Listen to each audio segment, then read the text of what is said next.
UFC 311 Makhachev versus Tsarukyan 2 takes place this weekend, and I'm going to go through the entire card, starting with the early prelims, ending with the main event, giving my prediction and breakdown for every single fight on the card, starting with the early prelim opener of, and once I'm through this, I can watch Lucas Tracy's Alexander Volkanovski interview that he just dropped. How am I supposed to do predictions for UFC 311 and break down Tagir Ulabenkov versus Clayton Carpenter, knowing that Lucas Tracy's interview with Volkanovski has just been put up? And I have to wait till the end of the video to watch it. Just like you guys do. Either way, we'll get into it. Tagir Ulabenkov versus Clayton Carpenter starts the card. I'm going to go with Tagir Ulabenkov. The odds suggest this as well. He should be the favorite. He is likely to beat Clayton Carpenter. Clayton Carpenter's way of winning so far has been against like short, stocky guys in the flyweight division where he's able to sort of get his grappling going against them. And even though I didn't think he was going to even win his last fight against Lucas Roca, he did very well. He did good on the feet. He got his takedowns. He got his submission. I just don't see him getting the takedowns as easily against a Tagir Ulabenkov or getting his submission off. So I think it's going to be a close fight. I don't see Tagir Ulabenkov spending a ton of time on bottom position. And I think if he doesn't, he's a little better at range on the feet than Clayton Carpenter. And he has equally as good grappling himself. So I'm going to say that it's very even. It's going to be a very close matchup, but I think Tagir's going to do a little bit more damage at range on the feet. We move on up the card. Ricky Turcios. God, I can hear Lucas asking Volkanovski about big meaty hooks already, you guys. It's in the back of my mind right now. Ricky Turcios versus Benardo Sopaj. Benardo Sopaj, I reckon, is going to get this one done. I think he beats Ricky Turcios. I don't need to explain myself on why I don't pick for Ricky Turcios. I don't rate him. I don't rate him as a fighter whatsoever. His mentality, like I liked his energy and his sort of personality that he had on The Ultimate Fighter, but I mean, the performances that he's had since then, he sort of out-gritted Brady Highstand, who went like 100 miles per hour going for takedowns, but didn't end up getting many of them and completing many of them. But then you look at the Amy and Zahabi fight, and he was just there for a paycheck, not trying to win, not trying to risk anything. Then he beat Kevin Natividad, who should never have been in the UFC in the first place, and he still got taken down a bunch of times. He got dropped in that fight as well. It was a very competitive fight. And then you look at his fight with Raul Rosas Jr. What happened, but before that, I think it was the fight with Amy and Zahabi, he legitimately just tried to rob Amy and Zahabi of a decision by flicking limbs at him with no intention of landing them. He landed 27 of 235 strikes in that fight. That's an 11% accuracy rate. And that's being just being generous.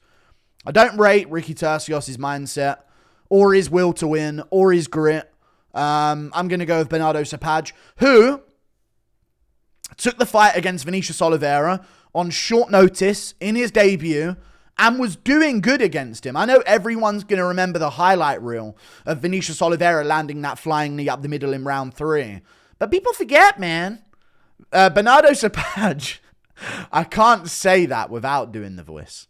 Benardo Sopaj won the first round and then was winning the second round until Vinicius Oliveira reversed position and got his own takedown on Benardo Sopaj. But Sopaj was kind of doing his thing to start that fight, and it was on short notice, so you know, people have got Vinicius Oliveira, who might even... Is he on the same card, or did I see him announced to be on another card that's coming up soon? He might be on another card coming up soon against a pretty high-ranked opponent, maybe a Saeed Nurmagomedov or something along those lines. I remember seeing that matchup. But Vinicius Oliveira is very, very good. Vinicius Oliveira, very good. Everyone's talking about him as a prospect. And then you see, well, Benardo Sopaj got the guy down for the whole first round, and then was spending the first half of the second round on top position after his grappling was working. So I'm going to side with Benardo Sopaj. I think he's a good fighter, and I think he'll get it done. We move on. Rinya Nakamura versus Muin Gafurov. I'm going to go over Rinya Nakamura. I do worry that we are going to see a bit of a more Asian version of a Raul Rosas Jr. fraud check or an Austin Bashi fraud check where, yeah, they have this great grappling pedigree, but they're going to get Bulgarianed to where they get all these takedowns, but they can't establish dominant jiu-jitsu position or don't know how to finish. So they end up, what wrestlers end up doing sometimes. And Rinya Nakamura, great wrestling credentials.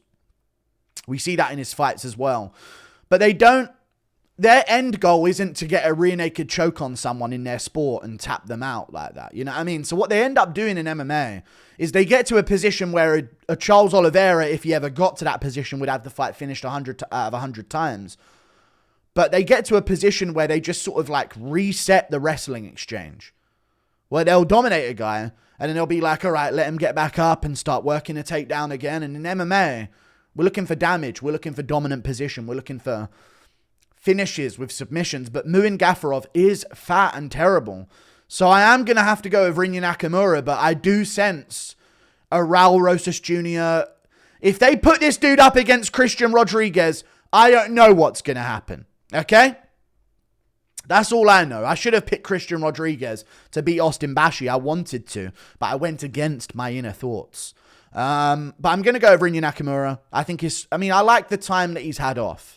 You know, sometimes it looks like an injury, but when you get one injury, you start fixing other things that are wrong with you along with that recovery time. So I'm not going to see that as like, oh, he's had a lot of time off. That means he's been injured. I like it like he's been fixing himself. You know what I mean? He's been doing his maintenance on him. So I feel like he's going to come in good form. He's back over Christmas. The Carlos Vera performance wasn't the most amazing thing I've ever seen. So I do worry that maybe a Muin Gafurov could beat him, but I think he's a good enough prospect to win. And I think his stand-up's quite dangerous as well. He's got a lot of pop on the feet, so I think that's going to be a difference maker. And Muin Gafurov isn't good. I don't think. He just beat Kang Hyun Ko, who's not the best. You know what I mean? Who's been around for a long time. Has beaten some opponents that maybe he shouldn't have beaten. Like he's been a bit of a bantamweight, like not a Derek Brunson, but like a bantamweight Meerschaert for quite some time. But yeah, I'm going to go against Muin Gafurov. I'm going to go for Rinya Nakamura. We move on. Karol Rosa versus Aalin Perez. Now, Aalin Perez makes a convincing argument, and she makes it after every fight.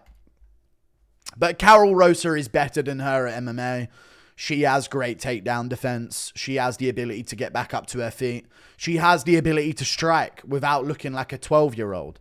Now, that is, I know you're going to say, well, what do you mean? This is the UFC. But that's something that separates her from every opponent of Aalin Perez's career. The Jocelyn Edwards fight was a lot closer and more competitive, even though she got her takedowns. I just think that Karol Rosa is very sturdy, strong. She doesn't really get bulldozed over in the grappling too often, as far as I'm aware. I'm going to double check back on some things here of Karol Rosa, but, you know, she's got nasty striking. She's got good takedown defense. She fought with Irene Aldana to a decision where she completely outlanded her, but lost a decision because she got hit with like slightly heavier shots. But she outlanded her 204 to 145. So that's saying something. Like, this girl has competed with the top of the division. This isn't some walkover. She even had a pretty close fight with Norma Jamont and didn't exactly get ragdolled there anyway, despite giving up a takedown. I'm going to side with Karol Rosa. I just think it's the next step in Aalin Perez's career where she actually faces a female MMA fighter who is good at MMA, and that's going to be the difference here. So I'm going to go with Karol Rosa over Aalin Perez. We move on. Grant Dawson versus Carlos Diego Ferreira. The temptation.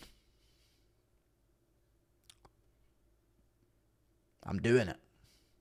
I am finally going to pick Carlos Diego Ferreira to win a fight. I've done it before, on rare occasion, but I think I'm going to pick him to win.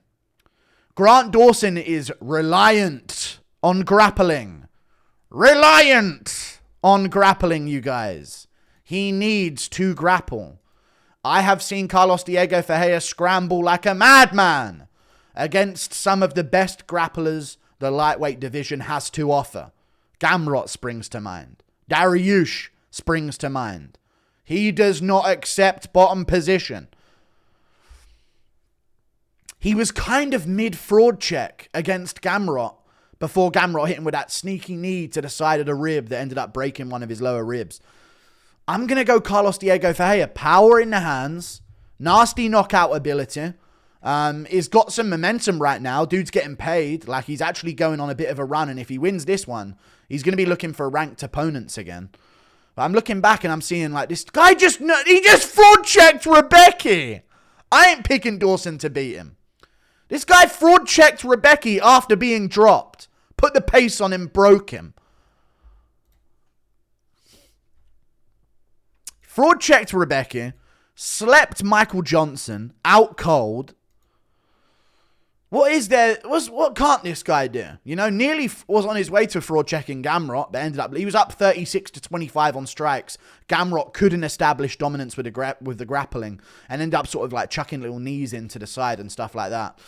Then I'm looking at the Gregor Gillespie fight where he was putting a hell of a pace on Gregor Gillespie. Nearly had it finished. What happened to Gillespie? Who knows? Chose to fish for a living because they didn't give him Tony Ferguson. It is what it is. Split decision to Beneil Dariush on a time where, and this was at a time when Beneil Dariush was running through the lightweight division. Okay? I'm going to go with Carlos Diego Ferreira over Grant Dawson. I worry about Dawson if he can't get off his A game.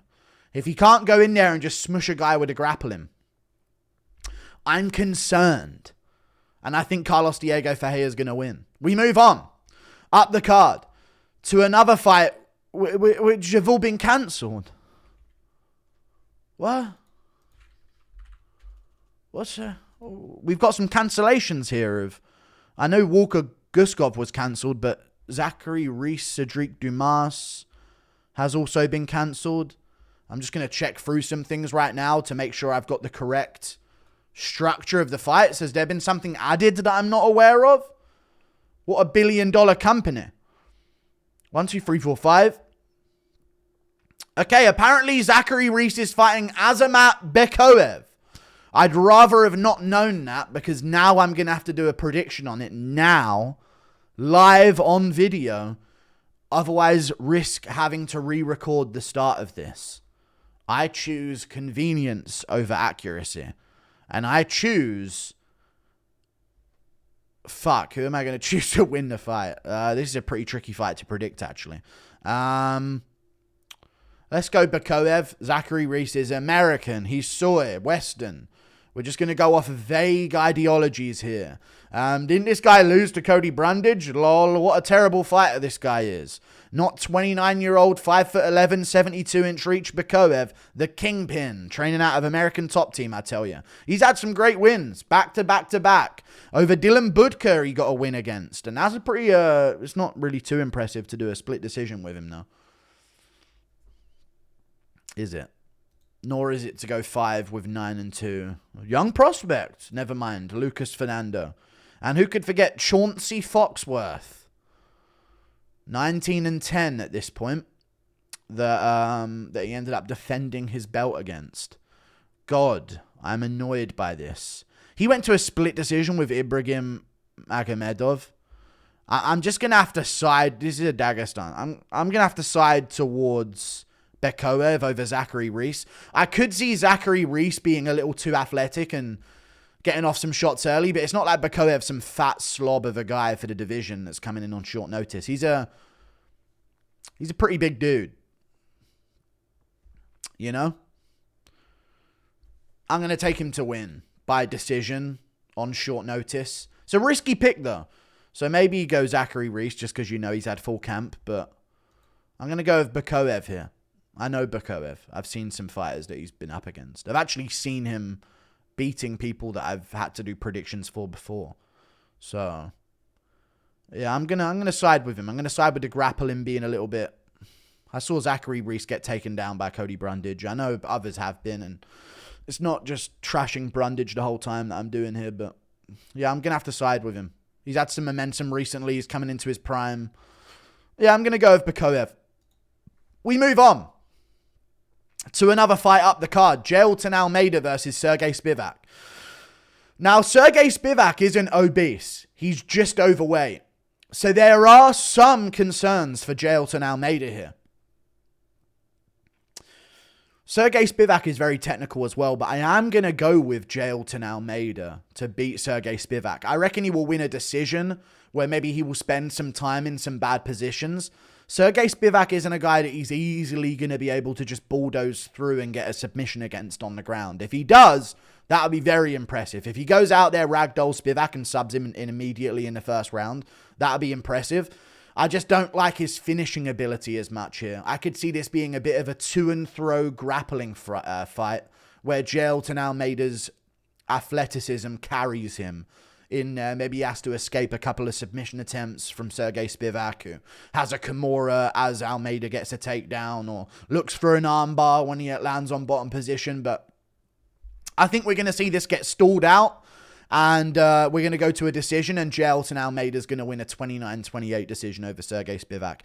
I'm just done picking the morbidly obese guys at heavyweight now. It's about time that people that care to be in shape start winning in those divisions. So I'm going to go with Jailton Almeida. Spivak's no joke, though. Spivak could be a bit of a test, but I'll take Almeida by decision. We move on. Peyton Tabet versus Raoni Barcelos. I'm going to go with Peyton Tabet. I actually, if this was the Raoni Barcelos of 2019, people forget, man. Look what he did to fucking that ever Middle Eastern named guy. People forget, man. Look what he did to, what did he do? Who did he do it to?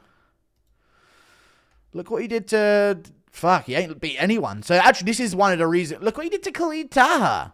Khalid Taha, man. People forget, man. No, I'm going to have to go against him. He just hasn't been the same. And I say the same, but he just has taken a jump up in competition and not succeeded to beat any of them.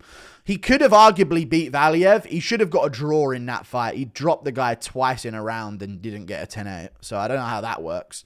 But, I don't know. I'm going to go against him. He whooped up on Trevin Jones. That was very impressive. Ended up winning that fight, hurting him in moments. Victor Henry ended up outdoing him. So I'm looking at certain levels that are just slightly outdoing him. Kyler Phillips worked him. We know where Kyler Phillips stands now in that division. Him himself is not good enough. And he was able to make us believe he was, based on the performances he was putting on against Raoni Barcelos. Got chinned by Umar Nurmagomedov. I know people are saying, well, it's Umar, but it's not actually too good to be chinned by him in the first round because Nate Maness made it to a decision with Umar Nurmagomedov. So I'm going to go with Peyton Tabet. He's got momentum. I know I was complaining about his activity level, why is he taking so long to come back? But he's 26.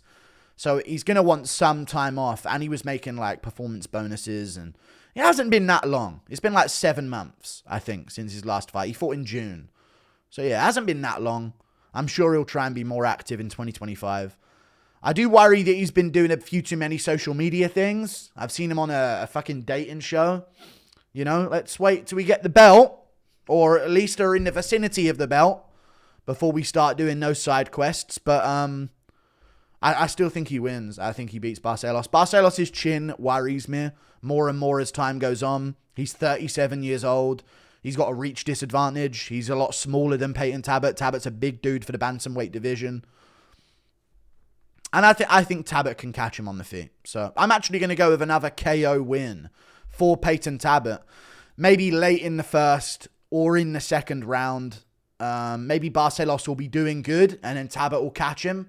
And that'll be the sort of takeaway from it where, well, Barcelos showed that there's some weaknesses, but man, Tabet's so slick, you can't sleep for a second against him or you'll be slept in a second. So I'm going to go Peyton Tabet by TKO. It is a risky fight for him though, but not too much of a jump up to where I'm ready to pick against him. We move on. What the Bogdan Guskov versus Billy Elekana? What are we doing here? All right. Yeah, fuck this. Right, we're going to go with Bogdan Guskov. This guy went to a 5-2 opponent to a split decision. The guy's now 8-4. Sorry. You lost to 6-2 guy who's now 8-4, 36 years old. Yeah, I got Bogdan Guskov here. I'm going to go with Bogdan Guskov over this guy, who had like a career like that was clearly cared about. He had an amateur record, was on the come up, trains at a good gym with the great, well, never mind. Yeah, I'm going to go with Bogdan Guskov, another matchup that's literally been made, today? The day before? Yesterday, I guess. I'm going to go with Bogdan. Walker saved himself pulling out of that fight. Bogdan's a dangerous dude, knockout power, little tank of a guy for the division. So, and he's not even that small. I think he's like 6'1", 6'2". So, yeah, I'm going to go Bogdan Guskov to beat Billy Elakana by KO. Unfortunately, Billy. Taking this one on short notice, young kid in your debut. You got Bogdan Guskov up against you. I got Bogdan by KO. We move on. Kevin Holland versus Reina Derrida. I'm going to go Reina Derrida. People forget, man. Kevin Holland, as soon as he gets taken down, is an absolute fish out of water. Well, he actually isn't. He's a dead fish when taken down sometimes. Against Khamzat Chimaev, it was like, okay, he's actively trying to stuff the takedown here early, probably because he knew if he did spend time on bottom position and he would be submitted. That's probably why he bucked so much against Kevin Holland. Against Khamzat Chimaev, because he was like, okay, I can't afford to be on bottom position against this guy. I think against other opponents where he has been out-grappled, like against Derek Brunson, he's trusted himself in bottom position a little bit more, which is why he sort of allowed it to happen. Kevin Holland is a very weird fighter. Roman Dolidze fight, of course. He's back already after that broken rib, which was how long ago? Let me find out when that was, because I got a ton of shit for saying he probably faked it. Oh, yeah, that shattered ribs that he had that nearly punctured his lung at the start of October. He's already back in there in January. I got a ton of trash for saying he's probably milking it. But it's all good. He gave himself a reason for the loss. I think Kevin Holland's going to get taken down here by Reina Derrida and lose. On the feet, there are openings for Kevin Holland to beat a Reina Derrida. Don't get me wrong. The quitting factor has to be put in here. A lot of people bring that up about Charles Oliveira because he got slept. He quit. How dare he tap in that locked-in submission he was put in? I get the esophagus thing with Holloway was a weird thing as well. But Holland is genuinely like, either looks like he's not trying when he's outmatched so he doesn't get KO'd, or he just gives himself an excuse. Like, oh, I'll lose to Wonderboy, but it'll be because I never shot a takedown. I can't trust a guy like that with predictions at the highest level. Reina Derrida's 18-2. Didn't look great in his debut, don't get me wrong.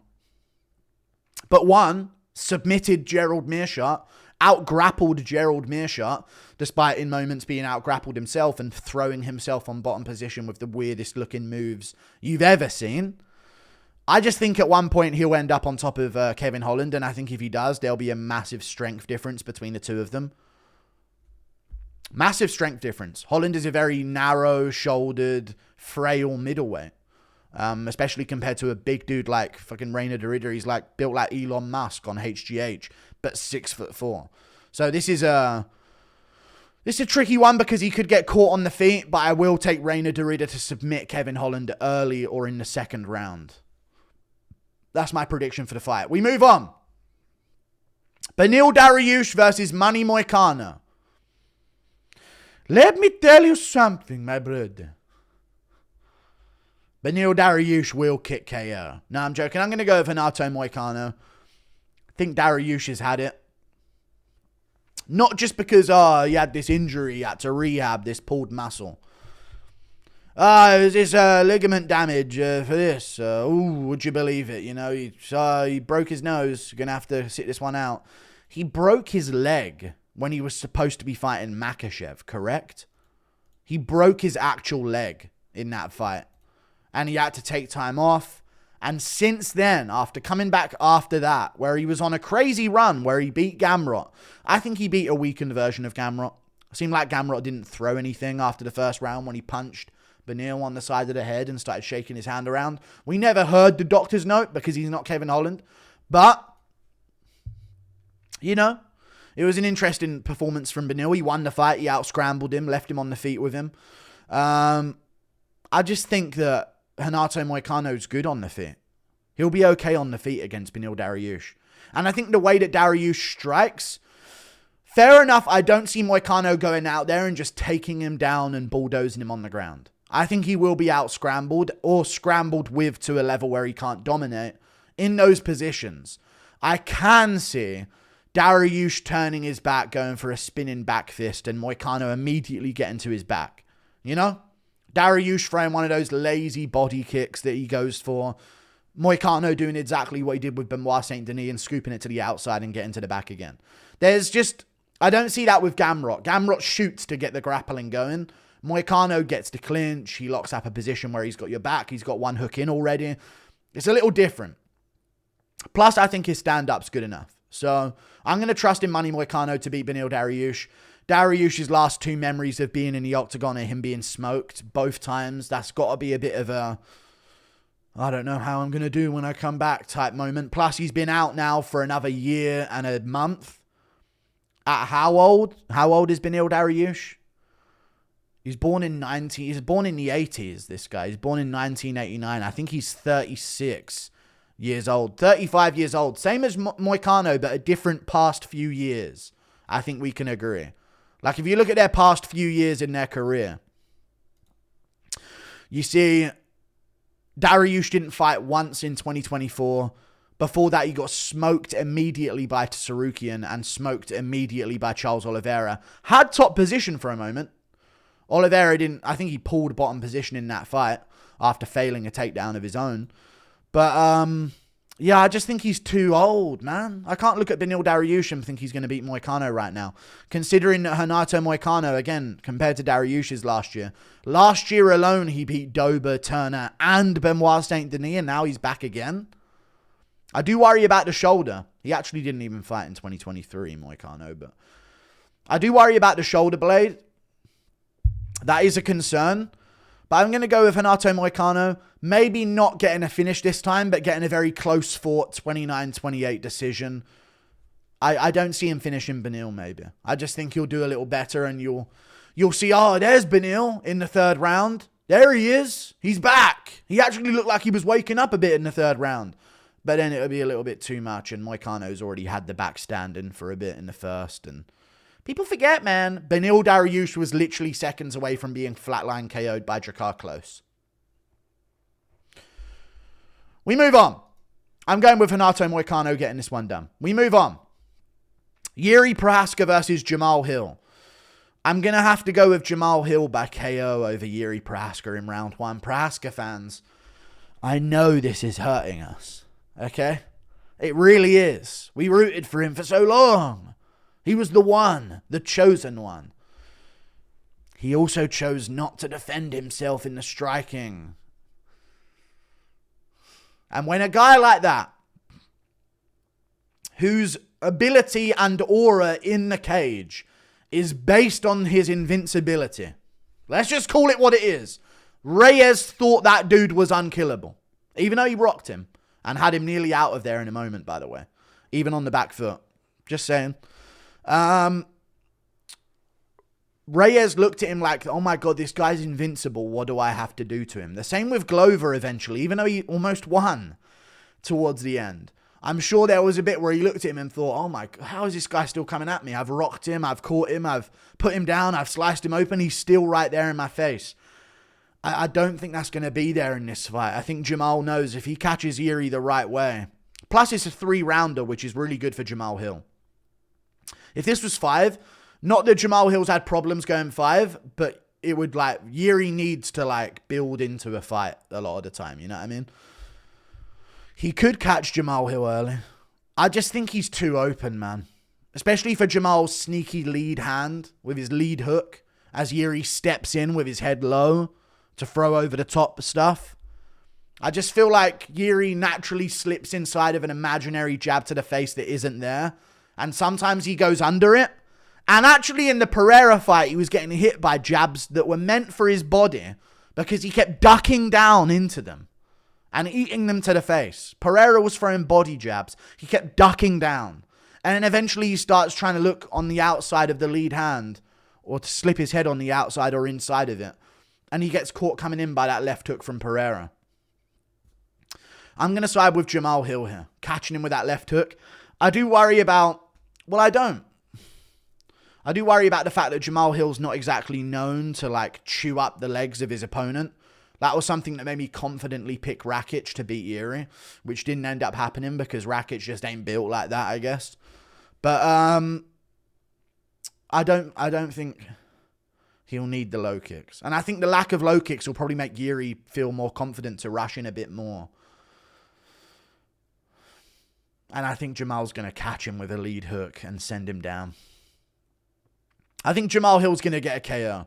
I think he's really good, Jamal Hill. And people massively discredit him as being terrible because of his performance against Ferreira. But, like, you run that fight back, it's not happening round 1 KO like that every time. Or the majority of the times, I wouldn't think either. So, I'm going to go with Jamal Hill. I think he's got something to prove. He's going to take that into this fight with him. I think he's going to catch Yuri with a left hook. He's got good boxing understanding, good boxing control. Unless someone steps in there like Herb Dean. But typically his understanding of range in the boxing is very good. I think he'll catch Yuri coming in. I think he will. Yuri does a lot of that. Slipping on the out. The jab ain't there, Yuri. What are we dipping on the inside and the outside of as we come in here? As we switch stances coming in. With your head on the inside of a jab that isn't there. I just feel like Jamal Hill is going to catch him while he tries to step through with one of his weird overturned punches. I feel like Jamal Hill, lead hook, KO, first round. We move on. Up the card, Merab Dvalishvili versus Umar Nurmagomedov. I got Umar winning. Yikes, does it pain me? Well, it doesn't, because it's Merab on the other end. Oh, there's no chance at happiness no matter what happens here, guys. I'm going to go against Merab. I'm picking Umar Nurmagomedov to win this fight. I think he's better at striking than Merab. He's more dynamic. He has more finishing potential on the feet. And I know that I've said this about every opponent Merab has been up against. Jan's just more dynamic. He's got more finishing potential on the feet. He's a better striker than Merab. And he'll be able to deal with the takedowns. And then I add that in at the end. O'Malley's just better. He's rangier. He's more dynamic. He'll find a shot out of nowhere. And he'll be able to stuff the takedowns as well. And I kind of chucked in the and he'll be able to stuff all the takedowns. Even though I didn't know that they would. I assumed that they would because, you know, Merab got fucking fraud checked by Frankie Sains a couple years ago before he hopped on EPO. It's all good though.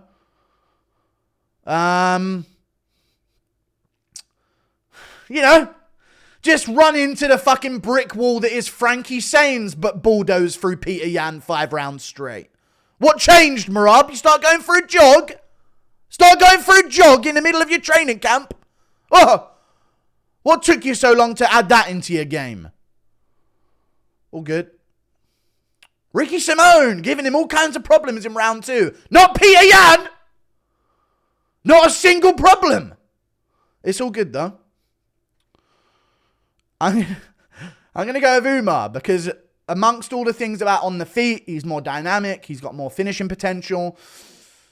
I also think he's got more of the types of strikes in his arsenal that can give problems to a wrestler. O'Malley kept going for the knee up the middle sometimes, but not enough. Spinning back kick to the body, front kicks to the body. They were good, but Umar does it more seamless. You know what I mean? He'll flick it out like a jab. It may not be as powerful or damaging as Sean O'Malley's front kick to the body. But it's easier. It comes easier for him to throw. He doesn't have to plant his stance the same way O'Malley does to throw it. He doesn't have to set himself. He can just sort of scoot around and flick it out there as Merab's coming in. I think he'll just do more damage than Merab, and I don't see Merab out-grappling him. I could see that against O'Malley. I could see it against Yan. I could see it against all these other opponents, even Cejudo. I just don't see him out-grappling Umar. Like, I don't see him having round 2 and 4 that he had against O'Malley against Umar, where he has an entire round of top control to, like, wear down the mental fortitude of his opponent. You know what I mean? And then start draining them, and now you're dragging them against the cage. I just don't think he can stall this one out against the cage. I think it's going to be all action at all times. I think that values Umar. I think Umar's going to get a question mark kick KO over Merab Dvalishvili. That's my prediction. I think he'll finish him in round 2 or 3. They'll have moments, go back and forth in the grappling. Merab leads the dance in the grappling, but Umar like scrambles out of it and ends up back on his feet, or starts attacking a submission attempt from on bottom position on a leg or an arm or something, and Merab bails a little bit and we end up in that position against the cage. But I think Umar's going to be better at dealing with that position than Petr Yan, Sean O'Malley, or any of the others that have been beaten by Merab recently. So I'm going to side with Umar. And Merab's turning right back around.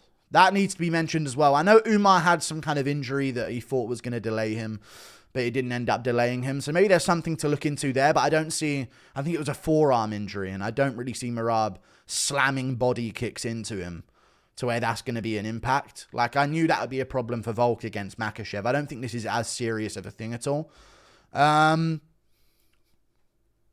going to go with Umar Nurmagomedov. Merab's getting up there in age, and he fought in September. He's back in January. He was annoyed about it. I can see him being bitter in the build-up, getting angry at the press conference, pushing Umar at the weigh-ins.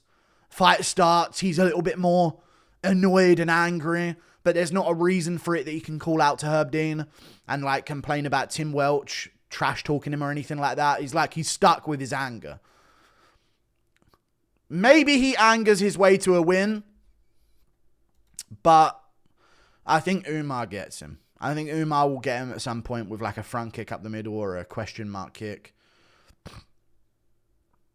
I got Umar winning. I have Umar winning. O'Malley thinks about what if I end up on bottom too much. You could see that on the feet with him in that fight with Merab. And if he thought a little differently, with a TH, maybe it would have been a different fight, where he would have edged the rounds that he needed, because 1, 3, and 5 are very close. 1 and 3 were very close rounds. But no, they weren't, because it's O'Malley and whatever. Umar will get it done, though. Umar will get it done. Fuck! God! And we'll all have to fucking listen as they parade around saying they're the best. If O'Malley started when he was 3 years old, he'd beat your ass. And Yan is gonna beat your ass. So O'Malley, take a dive against Petr Yan in the rematch if you need to, whatever it takes. And then we'll get Yan redeeming himself against Umar and getting the belt back. That is the storyline that will save the rest of this. I'm going with Umar. Round 2 or 3 TKO win. We move on up the card to another. I could even see a guillotine. People ain't pulling him on Merab. I can see Umar latching one up, making him threaten it, bail out, like, oh, brother, this is not so easy. And then all of a sudden, Merab's hesitating on the takedowns. Now knees are coming up the middle. I got Umar, 2 or 3 TKO. We move up. Islam Makhachev versus Arman Tsarukyan.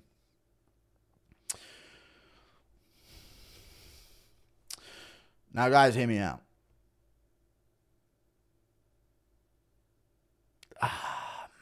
I just can't say that he finishes Makhachev. And no way I can say he wins a decision against him. Even if he does, he ain't going to get it.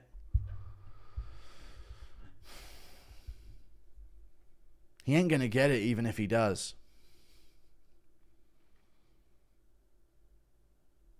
You know what I mean? My pick would be, bet you anything, Arman Tsarukyan, fucking 3 rounds to 2. He just edges the amount in damage on the feet in certain rounds. I'm like, nothing ain't gonna fucking happen. He ain't gonna edge a decision over Makhachev. There's just certain champions where you're like, this guy's not getting a decision edged against him. You know what I mean? Makhachev's one of them. Because he's the biggest name in the sport. I know a lot of people are like, the sport's so biased against us. Some guy called Abdul from fucking Saudi Arabia. Fucking us. Islam Makhachev. That's me. That's Makhachev. That's one of us. Yeah, right. But, you know, that people think the sport's out to get him. But Makhachev, I just don't see Arman Tsarukyan winning a close decision. And it's the only way I see him winning. So this whole week I've been like, Arman could get a razor close decision win. And maybe if I was confident, I can't make a pick based on that, can I? I don't think he KOs Makhachev. That ain't happening. He could, but I ain't going to pick it to happen. Oh, yeah, Arman's going to be the one to fucking counter fucking right hand him and KO him out cold as he comes in and steps through and lands a big shot. Arman's boxing offense is double jab and nothing else. Like, there's no watch out when he comes crashing in. It's not Ilia Topuria, you know? So he can't lead the dance on Makhachev and be successful. He can't bulldoze Makhachev into grappling and win off of it. Because Makhachev's work in the clinch is some of his best. His knees to the body in the clinch are some of his best weapons. So I don't see him being able to lead the dance and out-grapple Makhachev offensively enough to a submission finish. That's never going to happen. Nor to a TKO ground and pound finish. Not going to happen. Do I see him dropping Makhachev enough to win? Maybe I could see a world where he would stumble him off balance and win a round off of it, which is why I was saying that maybe there'd be a close decision win for Arman Tsarukyan. Do I see him flatline KOing Makhachev? TKOing Makhachev? Hurting him to the body and finishing him? No. I was sort of relying on the fact, well, Arman's low kicks would be different. And I was looking back at Arman's fights and I'm like, where's the low kicks I was talking about? Where's these low kicks I was saying are going to win him the fight? Because I ain't seeing them. They ain't there like they were in my memory. Makhachev's got a better chance at KOing Arman Tsarukyan than Arman Tsarukyan has of KOing Islam Makhachev. Islam Makhachev has a better chance of submitting Arman Tsarukyan than Arman Tsarukyan has of submitting Islam Makhachev. If it goes to a close decision, it's going to Makhachev. If it's a clean sweep either way, who's unanimously being way better than the other one? Is Arman going to 5-0 Makhachev by decision? Is that what you'll have me believe? That's the only way you can pick him. I don't see it. Islam Makhachev will win. I think he'll win a close decision. I think it'll be razor close. I don't believe in this Makhachev by whatever he wants. Never has been that way. Other than when he fights people who haven't had a training camp for him and haven't done any grappling in Bobby Green and Dan Hooker. I'll chuck in a couple insults. His career's a sham. But the fact is, he's the best, most well-rounded lightweight we've maybe seen in history.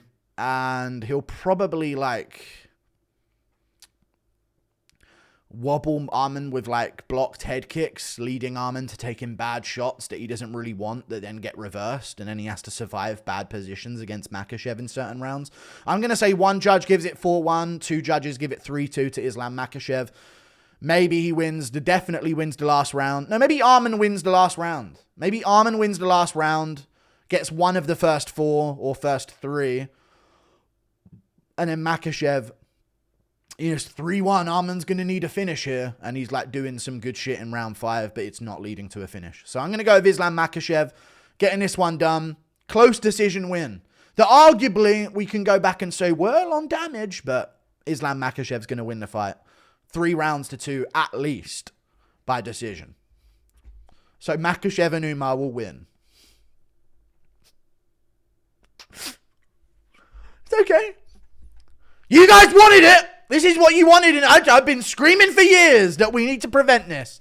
This is what you wanted. Khabib deserved to be chucked off that flight, and that's a fact. Don't get me started. Don't make me find out things, Makhachev. This is a disaster. It's unfair, and we need our MMA fighters not to be picking up the sport at 21. Yeah, man, I had, just wandered into an MMA gym one day at 17. I was getting him some fights at school. Wandering into an MMA gym at 17, when Makhachev and Umar have been doing this since 1 year old? You're only going to take him to a razor-close decision over 5 rounds on short notice? What are you thinking? We need our youth in gyms, nice and early, prioritizing fun in their styles. See you later. Goodbye. Toodle pip. When's Makhachev going to take a fight up a weight class on short notice? I'm waiting. Easy to stay undefeated when it's all on your terms. When's Habib? Oh, no, go on. When did Habib step up on short notice and beat someone? Go on. I'll wait. No, let's just fucking have them beat one contender and wait 6 months training camp until the champ's ready to face the fucking top contender. Because he works to the beat of the contender now, does it? Huh? You're fucking pissing me off. Huh? Take a fucking short notice fight, Dagestanis. Then we'll see what kind of warriors you are. Huh? That's when Volk loses. That's when Charles Dubronx loses. Huh? Stepping up, saving the day. What real goats do. I'm joking. I'm done coping now. Makhachev and Umar are going to win and I'll sortily cry about it. See ya. Goodbye. Go on. This just in. Umar Nurmagomedov steps in on a week's notice to fight Peter Yan. Said nobody ever and they never will. See you later. Goodbye.